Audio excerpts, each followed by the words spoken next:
Boa noite. Eu acho que, antes de me apresentar, eu quero dizer que agradecer pelo convite, agradecer por essa noite, dizer também que a gente está bem acompanhado. Neste domingo nós pedimos com toda a igreja o dom do Espírito Santo, a Trindade nos comunicou desse Espírito Santo. Celebramos, pelo dia oficial, no dia 24, o dia de Nossa Auxiliadora, a nossa mãe querida está conosco também, e hoje é São Felipe Neri, que São Felipe Neri, Nossa Senhora e o Espírito Santo possa conduzir-nos nessa palestra. Como já disseram, meu nome é Adriano, sou seminarista, estou no 4º ano de teologia, é o último ano do seminário. Eu sou da turma de duas pessoas que vocês conhecem, o Lucas Fará, que é daqui, e o Rodrigo Digão, que trabalhou aqui na São Judas também, sou da turma deles. Também quem é da nossa turma é o Lucas, o Danilo e o André. E interessante, peço que vocês rezem por cada um de nós que estamos no último ano, para que, se for da vontade de Deus, que sejamos ordenados, quando for a vontade dele. Mas já para esse ano que vem, conforme o Espírito inspirar nosso bispo. Sou também, só para dizer de onde eu sou, sou daqui de São Gonçalo, bem próximo, Barro Vermelho, tá? E a gente, não sou de longe não, tá? O nosso tema de hoje, como vocês já sabem, é fé e antes de tudo, quero então falar, eu queria que, se a resposta for afirmativa, que você diga com uma voz forte, alta, levante sua mão. Quem aqui tem fé? Então, você que diz eu, levanta a mão. Me diz agora, então, o que é ter fé?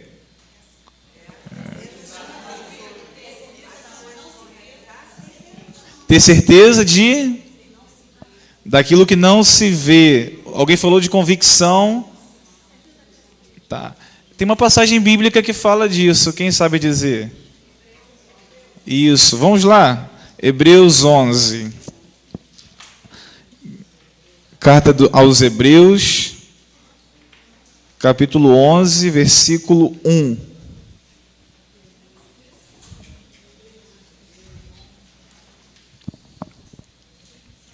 Diz assim: a fé é a garantia. A carta aos Hebreus está lá no finalzinho, depois de todas as cartas de São Paulo, um pouquinho antes do Apocalipse, de Tiago. Aí você acha, lá no finalzinho. Capítulo 11. Amém? Isso. Então diz assim: a fé é o fundamento da esperança e uma certeza a respeito do que não se vê. Temos duas afirmações. Primeiro, que a fé é o fundamento da esperança. Uma outra tradução é a garantia dos bens que se esperam. Que bens são esses? O céu ou a vida eterna. As promessas dos últimos dias. Diz aqui o autor da carta aos Hebreus, na sua primeira frase, que a fé é eu ter convicção e já esperar, e já ter a posse daquilo que eu espero alcançar um dia. É eu ter hoje a certeza daquilo que eu vou receber no futuro. E uma segunda definição é que, como está na versão de vocês, é a certeza dos bens que esperam e a respeito do que não se vê. O que a gente não vê?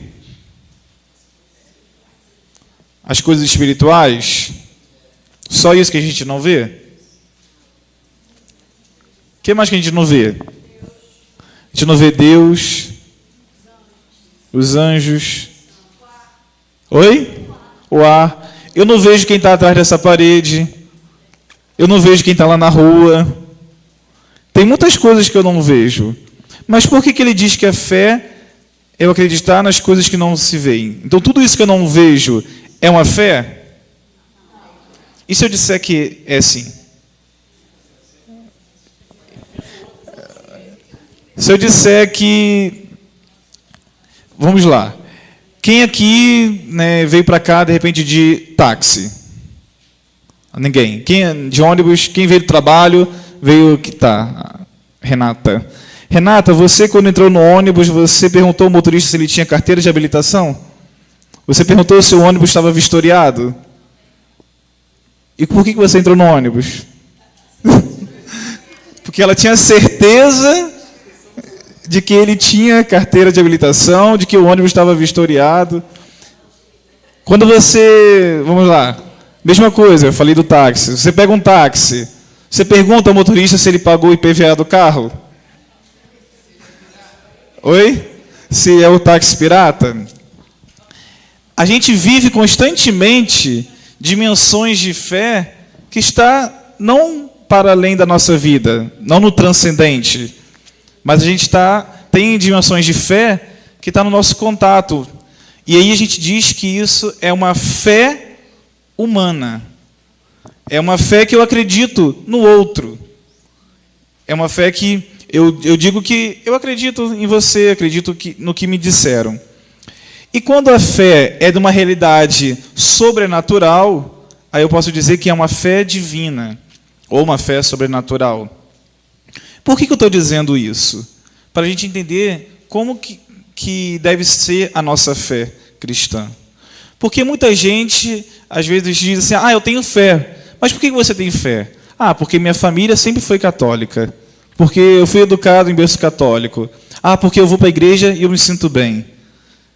Se é por isso, tem alguma coisa assim que não está muito certo.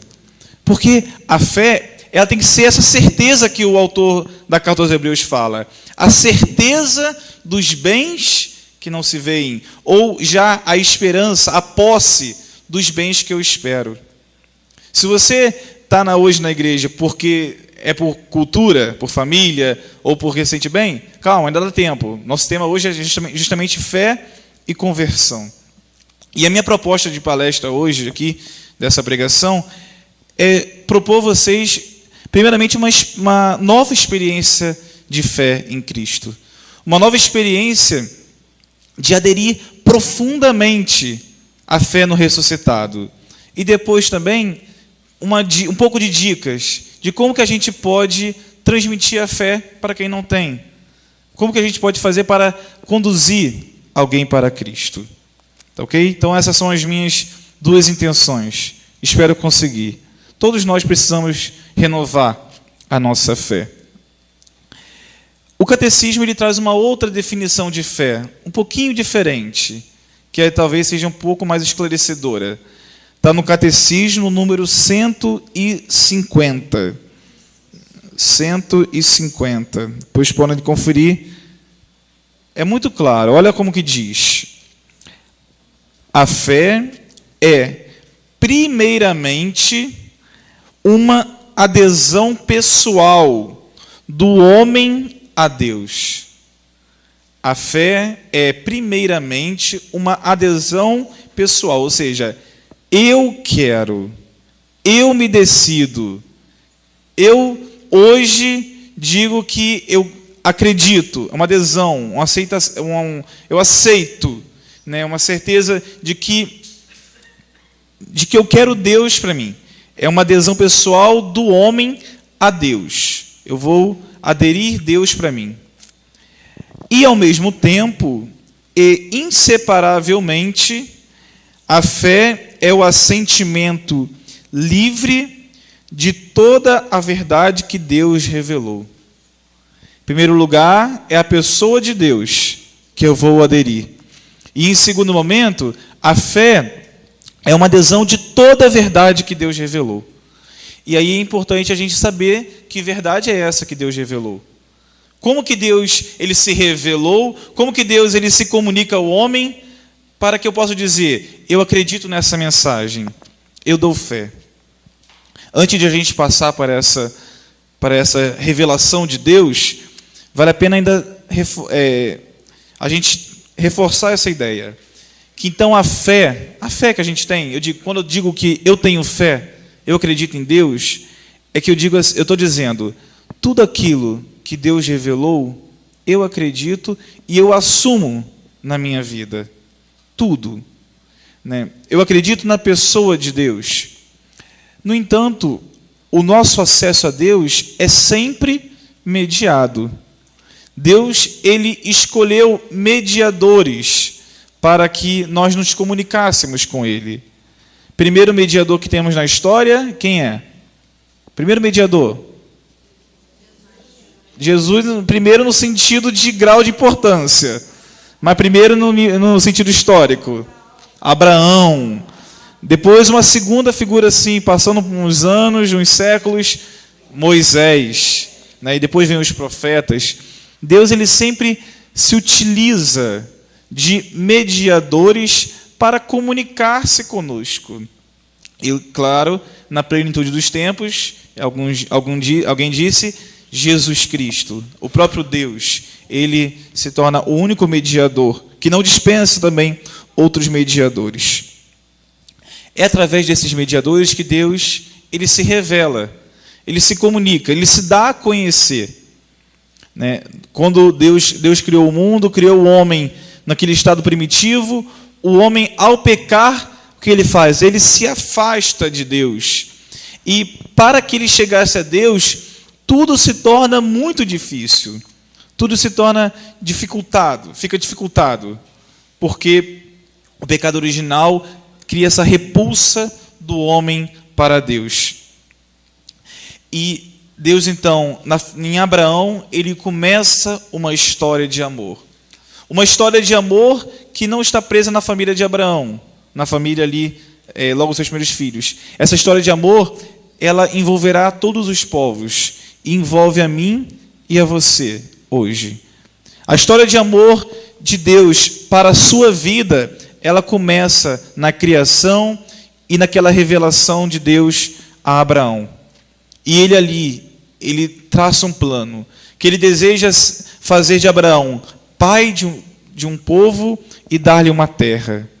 A essa terra, depois com Cristo, a gente foi entender que é o céu, a plenitude. Nós somos o povo que está ali, inserido na descendência de Abraão, para poder um dia habitar nessa terra, participar dessa descendência total. Na própria carta aos Hebreus que a gente leu o capítulo 11, versículo 1. Depois, no versículo 4,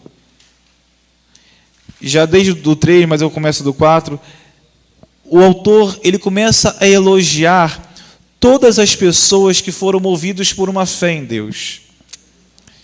Às vezes a gente diz que, se Deus se revelar para mim, né, assim como se revelou para os apóstolos, para a Virgem Maria, eu acreditaria de forma maneira pronta. Só que a gente vê na história bíblica mesmo, pessoas que tiveram contato com Deus e nem por isso foram fiéis.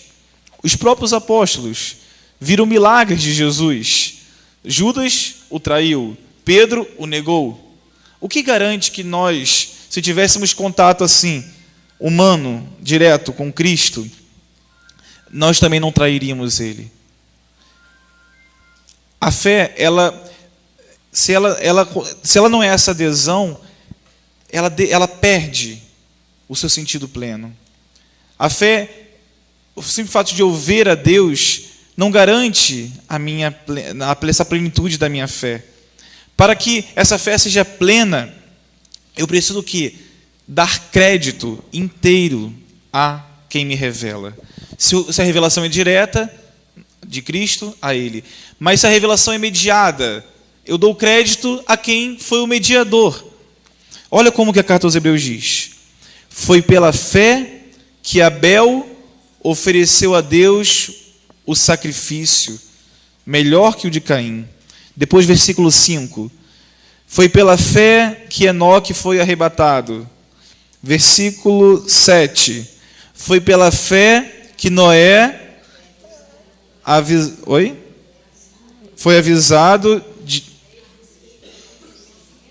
a respeito dos acontecimentos previsíveis. imprevisíveis.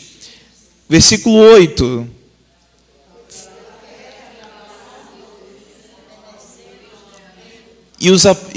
O nosso autor, ele vai caminhar por toda a história do Antigo Testamento, mostrando diversas figuras, diversos homens que foram movidos pela fé. Porque, humanamente falando, eles não teriam como fazer aquilo. Abraão era nômade. Abraão não tinha filho. E Deus promete a Abraão terra e filho e descendência. Qual era a segurança de Abraão? Qual era a segurança de Abraão? Nenhuma. Abraão não tinha segurança nenhuma. Apenas a única segurança que ele tinha era que quem se revelava a ele era realmente poderoso. Hoje nós temos acesso também a Deus. Sabemos que Deus é poderoso. Sabemos que Ele é Ele é onipotente, Ele é capaz de fazer tudo o que Ele quiser. Mas nem por isso eu e você, o tempo inteiro, confiamos no poder dEle. Por quê? Porque falta-nos fé. Falta fé, falta essa adesão, falta esse assentimento pleno a Deus. E o autor, ele vai caminhar, até chegar na pessoa de Jesus. Jesus é apresentado, então, como aquele que é o fundamento da nossa fé. E por que Jesus ele é o fundamento? Primeiramente, porque ele é Deus. E é um Deus que se encarna, que se faz homem, se dá a conhecer. Homem como nós. Ele não se faz homem no sentido aparente, como se, parece que ele é homem. Não, ele de fato é verdadeiro homem e verdadeiro Deus.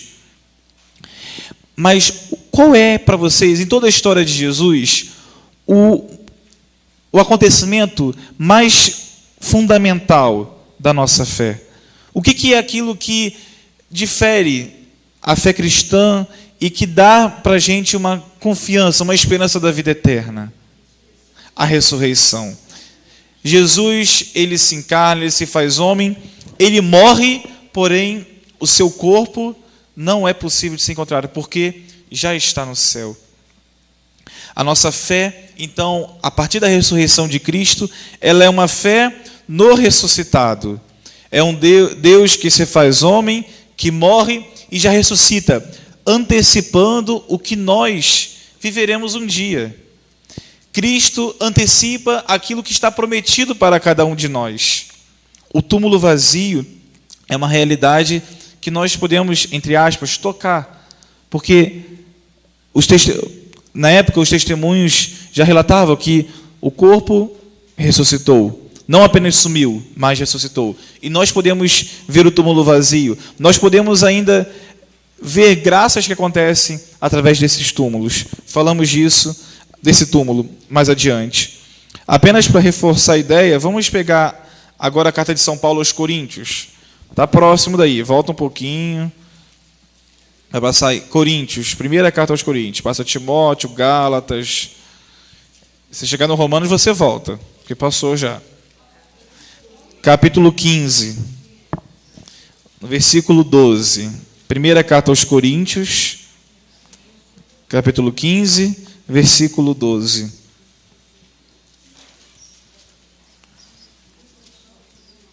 O que diz aí? Se pregas que Jesus...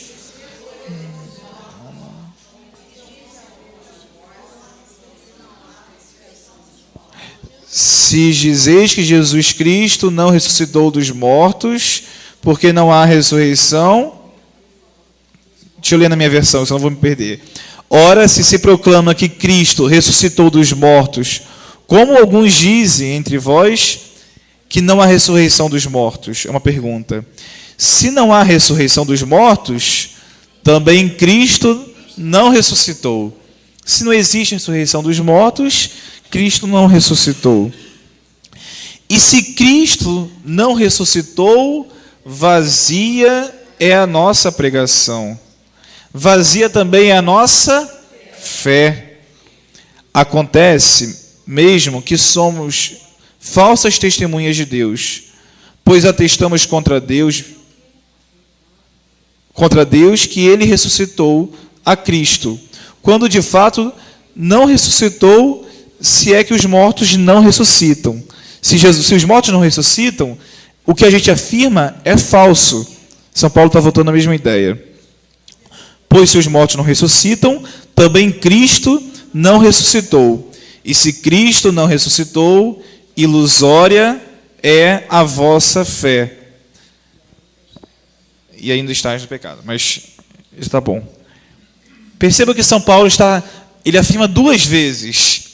Se Cristo não ressuscitou, como tem gente que afirma, e até hoje tem gente que fica afirmando isso, de fato não tem por que a gente pregar o cristianismo.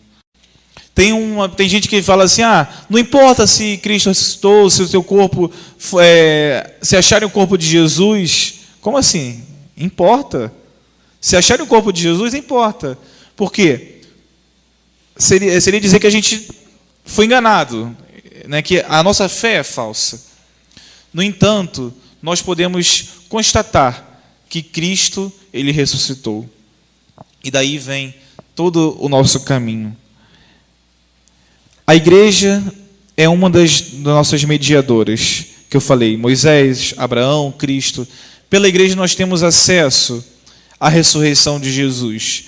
Porém, um acesso dentro da igreja mais profundo se tornam as revelações de Deus, após a sua ressurreição. Nós celebramos anteontem Pentecostes. Imagine um fenômeno de 12 homens que estavam com medo, escondidos. Depois de uma experiência com Deus, saem a pregar e convertem quantos? 3.000 ainda. 5.000 é da multiplicação dos pães. 3.000 homens, sem contar mulheres e crianças. Depois, eles se espalham. Foi até Antioquia, foi até Roma o anúncio do Evangelho. Depois, no século III, que eles têm a paz, que eles vão ter a paz. Antes disso, eles eram perseguidos o tempo inteiro. E por que não acabou? Mais uma vez, lá na frente, com as perseguições da Revolução Francesa, a igreja foi suprimida na França. Por que não acabou?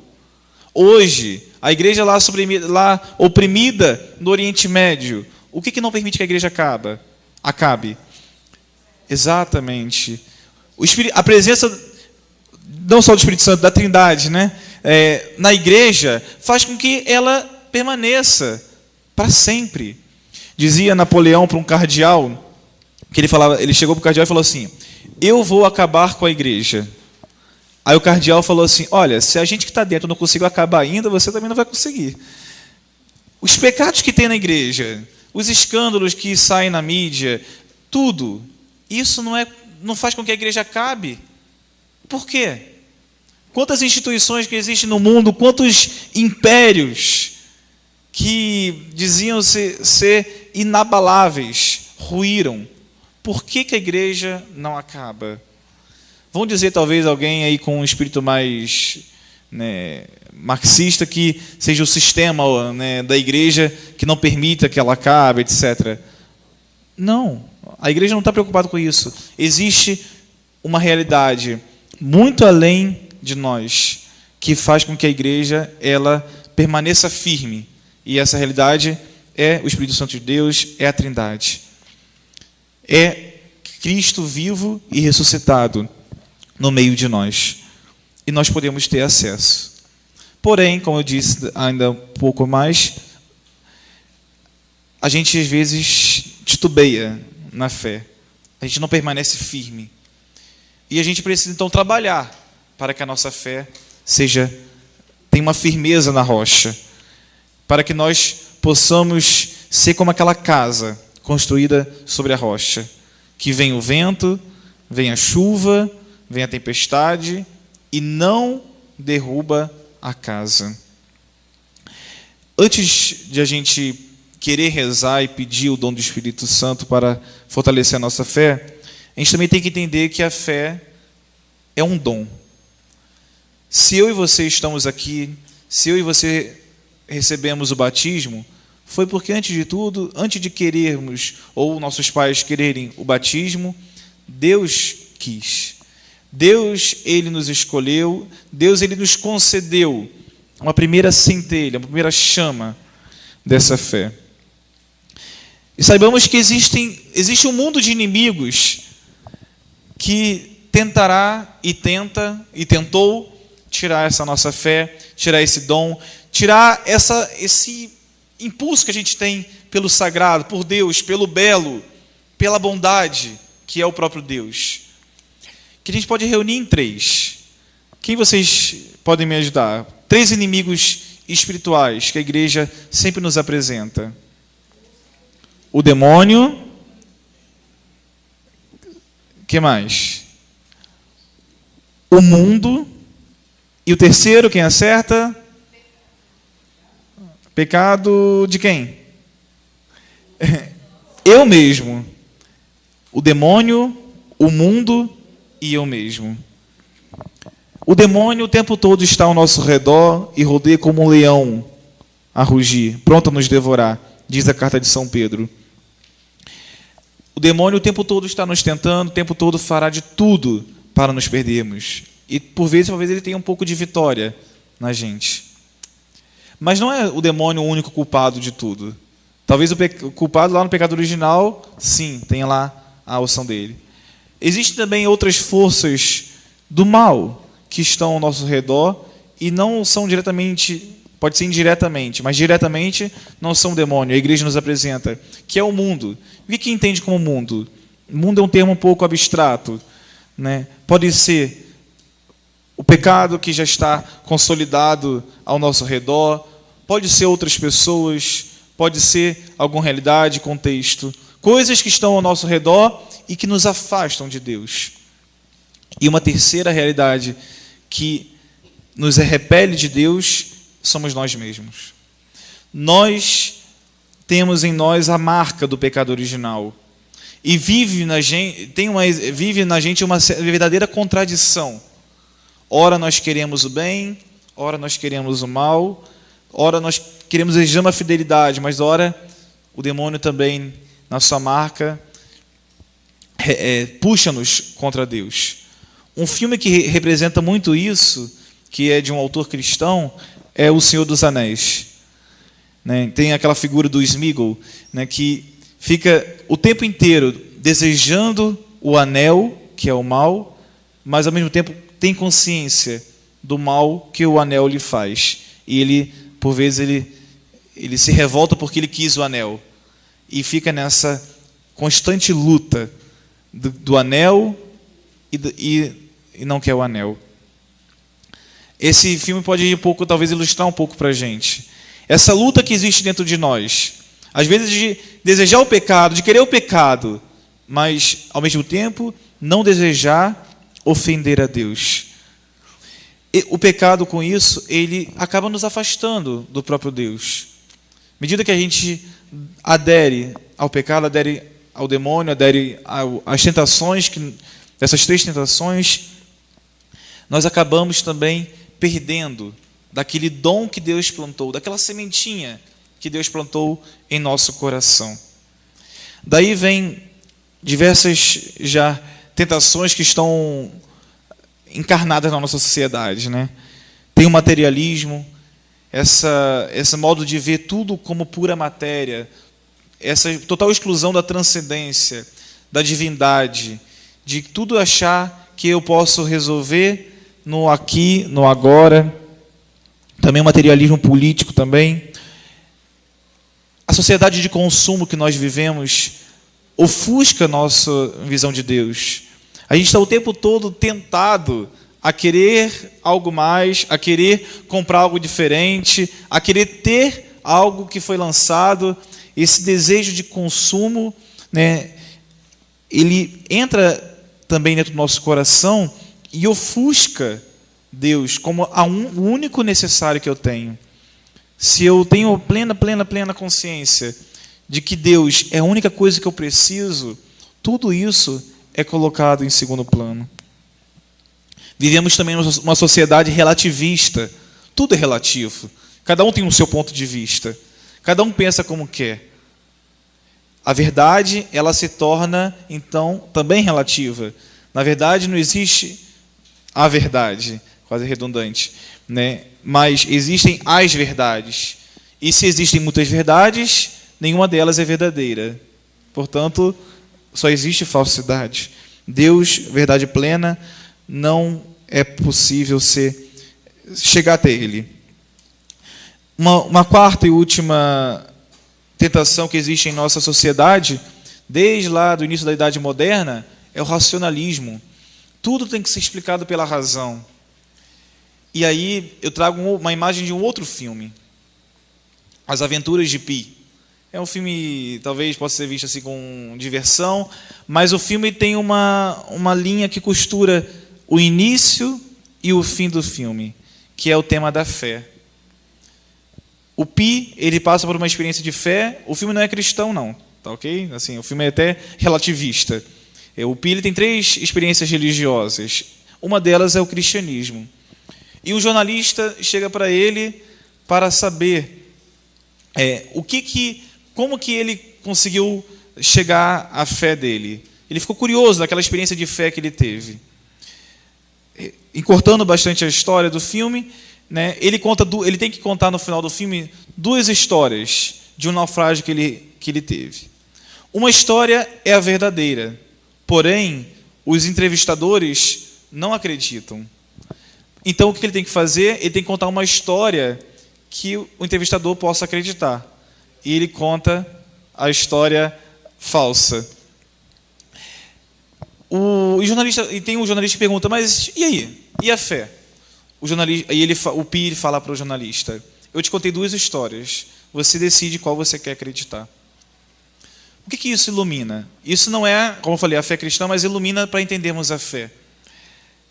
A fé, trata a fé cristã, a revelação, ela nos dá uma informação, uma mensagem de algo que não é possível constatar pela nossa razão. Não tem problema nenhum, a gente tem que ter essa plena certeza. A minha razão não vai alcançar a realidade divina. A minha razão, ela é limitada. Ela foi feita assim. Eu posso chegar a muitas verdades sobre Deus pela minha razão, mas eu posso também ficar muito aquém de Deus, porque a minha razão é limitada. A minha razão, ela pode dar saltos imensos se eu dou crédito em alguma coisa para Deus. Agora, se eu for fazer perguntas o tempo inteiro, até chegar ao infinito, como fez Descartes, lá, de querer chegar até a primeira pergunta fundamental, eu nunca assim vou chegar a Deus. Só é possível eu ter acesso a Deus à medida que eu chego e digo, eu acredito. Mas me prova. Não tem que provar. Eu acredito, como eu acredito no taxista, como eu acredito no motorista do ônibus, como eu acredito em vocês. Da mesma maneira, eu dou crédito a quem me conta.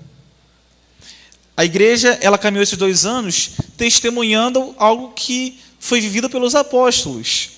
O Papa Francisco testemunha hoje a fé cristã, testemunha a fé em Cristo, mas de algo que ele não viu diretamente. Quem viu? Foram os apóstolos. E ele acredita em quem passou para ele, e eu e vocês acreditamos que quem nos passou uma verdade que foi constatada lá no passado. É nessa fé que nós nos lançamos. É para esse Cristo. E como eu disse, nós não vamos ter como comprovar esse Deus. Nós podemos apenas dizer, eu acredito, eu não acredito. Até o ateu vai ter que dizer, eu prefiro acreditar só o que minha razão me diz. Tudo bem, é a fé dele. Também ele tem fé. Também o ateu. Porém, a gente tem alguns sinais que nos iluminam. Não é uma pura... Fala assim, então cada um acredita no que quiser. Nós temos os milagres que nos revelam sobre Deus. Nós temos as aparições que Nossa Senhora, que também nosso Senhor Jesus Cristo faz, e que permitem dizer, de fato, aquilo que foi dito desde Abraão tem uma razão de ser, porque esse milagre ele aconteceu. E para esse milagre, uma das definições de milagre é algo que seria impossível acontecer pela natureza. Como que uma pessoa curada do câncer, de repente o câncer desaparece. Não tem como explicar. Foi de repente. A ciência mesmo não tem como dizer o que aconteceu. Alguns vão dizer, um dia a ciência explica. Não vai explicar. Até hoje ninguém explicou Lanciano. Não vai explicar. A fé, ela é alimentada por essas evidências colocadas por Deus. E como eu disse, às vezes a gente volta a falar isso, né? A gente é vencido pelo poder do inimigo. Por isso nós precisamos pedir cada vez mais a graça de Deus. Os dons do Espírito Santo, eles são dons que nos fortalecem. O próprio dom da fé, que também é dom do Espírito, ele nos fortalece a recordarmos disso, de que eu aderi à fé, eu disse para Cristo, eu acredito no Senhor, eu acredito no que me dizes. O segundo tema, e tem tudo a ver com a fé, que a gente trabalha, é o tema da conversão. Até quando a gente dirige carro, né, o nome de conversão já nos ajuda. O que é uma conversão na pista? É um retorno. Você está indo no sentido, conversão à direita. Opa, então você volta o sentido da pista. Conversão à esquerda, volta para cá. Às vezes na nossa fé, eu vou falar para quem não, como se, supondo, né, que todo mundo já numa caminhada de fé. Óbvio que existe a conversão radical, de quem não tem fé nenhuma em Cristo, caminha para um outro lado. Cristo está aqui, está caminhando para lá. E tem um impacto com Deus. Tem algum momento que tem uma experiência profunda com Deus e se sente obrigado a recuar. Como se estivesse numa estrada e tivesse um bloqueio na estrada. E a pessoa não tem outro jeito senão recuar, retornar, fazer a conversão do seu caminho. Hoje, nós, embora batizados, crismados, embora tenhamos acabado de participar da Eucaristia, devemos viver a conversão. Viver o retorno para Deus. Porque, como eu disse, o tempo todo tem algum inimigo pronto a nos tirar a fé, pronto a nos desviar o nosso foco, pronto a fazer com que a gente saia do caminho, da estrada que nos caminha a Deus. Vamos pedir que o Senhor possa nos dar esses dons necessários para que a nossa fé seja realmente firme, para que a nossa fé possa ser indubitável, sem dúvida, uma coisa que ninguém possa tirar de nós. E se em algum momento nós falharmos, a gente tem que lembrar, recorda-te, como diz lá, Deuteronômio capítulo 6, versículo 4. Lembra-te que o Senhor, nosso Deus, é o único Senhor. Por isso amarás o Senhor teu Deus de todo o teu coração, de toda a tua alma, todo o teu coração e todo o entendimento. E ele relata os episódios que aconteceu no Êxodo e diz: dirás isso todos os dias aos teus filhos e a todos os membros de sua casa. Essa passagem, o judeu ele tem que ter escrita no portal de sua casa. É o Shema Israel, ouve Israel. Essa música mesmo. Não para cantar aqui não. Aquela música que a Patrícia canta, Shema Israel, Adonai. Essa frase, esses versículos, Deuteronômio 6, versículo 4, é a base e o fundamento da fé de Israel. Lembra-te da experiência dos teus antepassados. Nós também somos chamados a isso, a diariamente lembrar-nos daquilo que Deus realizou, primeiramente na história da humanidade. E depois, algo que é até mais fácil para a gente, o que Ele realizou na minha vida. E é muito comum que os problemas do tempo presente me prejudiquem na visão daquilo que Deus fez há um tempo atrás comigo. Se você teve uma grande experiência com Deus, se você teve uma grande experiência de conversão, sugiro que você até anote depois isso, escreva no caderno, para que quando sua fé estiver abalada, você leia aquilo que Deus já fez com você. Isso não impede que Ele faça novamente. Isso não impeça que Ele haja de uma maneira diferente, da maneira dele. Mais uma vez com você. Vamos ficar de pé?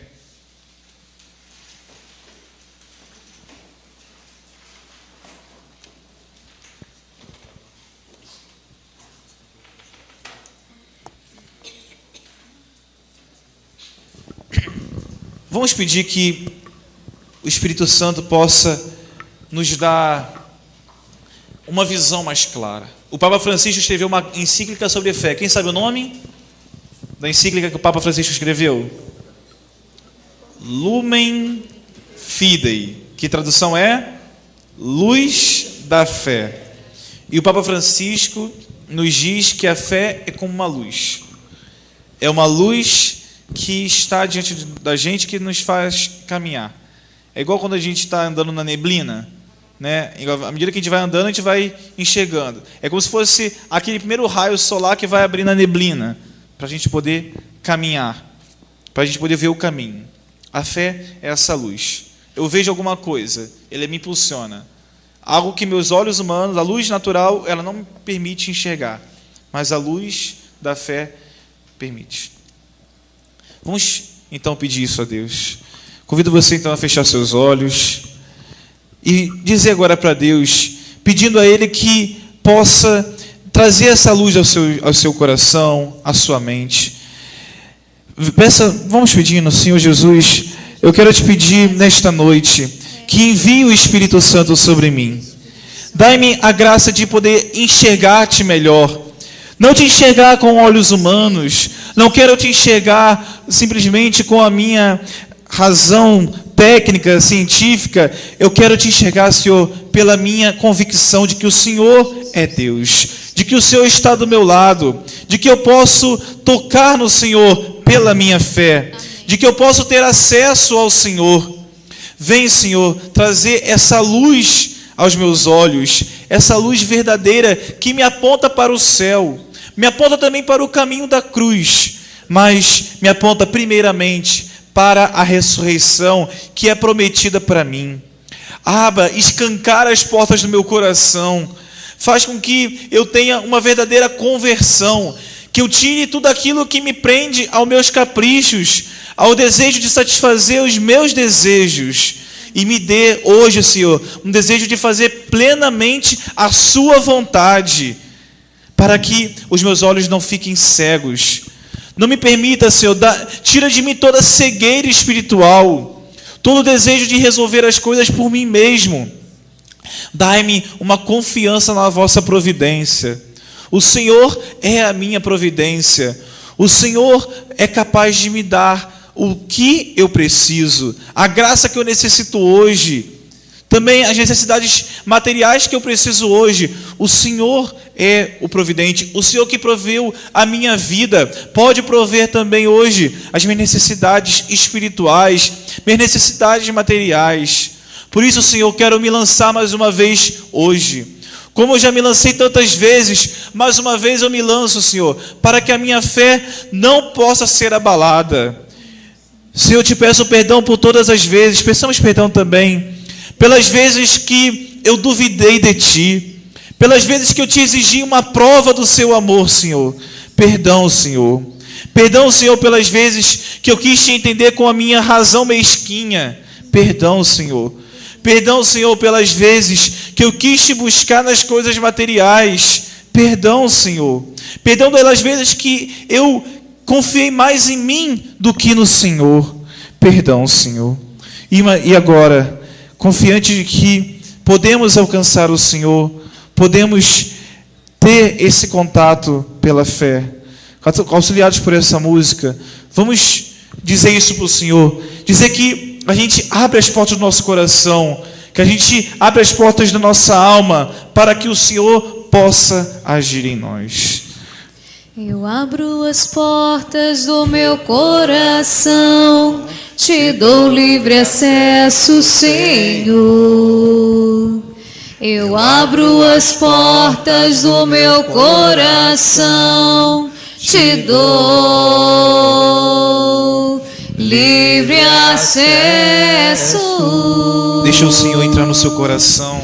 Eu abro as portas do meu coração, te dou livre acesso, Senhor. Crie um verdadeiro assento, Senhor, em nosso Eu coração. abro as portas do meu coração. Que o Senhor tenha direito a um trono, te Senhor. dou Reine em minha vida. livre acesso. Mais uma vez, eu abro as portas do meu coração, Eu abro convencendo-nos a nós as portas mesmos. do meu coração. Hoje, Senhor, eu te dou livre acesso Te à dou minha livre vida. acesso, Senhor. Larga das suas seguranças. Eu abro as portas. Abra mão das do suas meu seguranças diante do Senhor. Te dou livre acesso, pois com teu braço forte realizas prodígios, pois com teu braço forte, Senhor, me ergues do chão, pois com teu braço forte realizas prodígios, pois com teu braço forte, Senhor, me ergues do chão. Se você tem fé no Senhor agora, um pouquinho de fé, ainda pequena, como o Senhor falou no grão de mostarda, convido você agora a estender as suas mãos sobre a pessoa ou a realidade que você quer que o Senhor toque hoje, agora. Você, com a autoridade que o Senhor já te deu de batizado, com a fé que você tem, você agora vai pedir com uma maneira muito confiante, para que o Senhor possa, de fato, realizar essa graça que você pede. Senhor, toca, Senhor, hoje nesta pessoa. Vai pedindo ao Senhor. Peça ao Senhor hoje que possa tocar nessa realidade. Toca, Senhor, na minha casa, no meu emprego, no meu trabalho, Senhor. Toca, Senhor, naquela graça que há tanto tempo eu espero do Senhor. Hoje eu quero de maneira mais confiante acreditar que o Senhor está agindo neste momento, nessa realidade. Toca, Senhor, hoje, converta o coração dessa pessoa que está tão distante do Senhor. Converta, Senhor, traga para Ti. Eu acredito que o Senhor está operando neste momento. Coloca confiança na sua oração. Peça com fé. Te peço, Senhor, que o Senhor possa mudar toda a realidade, ainda que complexa, que eu vejo, Senhor. Mas o Senhor pode. O Senhor disse que quem pedisse com fé, o Senhor atenderia. Por isso nós confiamos que o Senhor já está nos atendendo. Bendito Senhor. Obrigado, Senhor, porque o Senhor nos atende. Ora isso, pede ao Senhor. Shiri alara maria lara oiara shiri ereri alara ori alara alara alara shiri alara ori alara alara ori alara shiri alara ori alara alara alara ori alara alara alara ereri alara alara ori alara maria alara alara ereri alara alara shiri alara ori alara ereri alara maria alara ori alara shiri alara ori alara shiri alara ori alara maria alara. Obrigado, Senhor. Eu creio que o Senhor já tocou nessa realidade, ao seu modo e ao seu tempo. Obrigado, Senhor. Amém. Eu prometi que eu ia dar uma dica de vocês como conversão. A dica que eu dou é muito simples. Lembre-se que Deus, Ele usou de uma pedagogia para se comunicar conosco. E existem coisas fundamentais. Primeira coisa fundamental é que Ele ressuscitou. Cristo ressuscitou e nós podemos tocar nessa ressurreição. E a segunda coisa fundamental, de que a fé é uma adesão, é uma convicção. Então a primeira coisa que a gente precisa, quando for transmitir a fé para alguém, é buscar tirar essas inseguranças humanas e desenvolver a segurança de que Deus está para além de mim. E Ele pode se comunicar comigo, Ele pode realizar muitas coisas, até porque Ele me criou. Isso já é um grande acontecimento, um grande milagre. Agora Ele pode fazer o que quiser. Ou seja, confiarmos nele. Essa fé confiante, que não é fideísmo, tá? Seria outra palestra. Amém. Amém.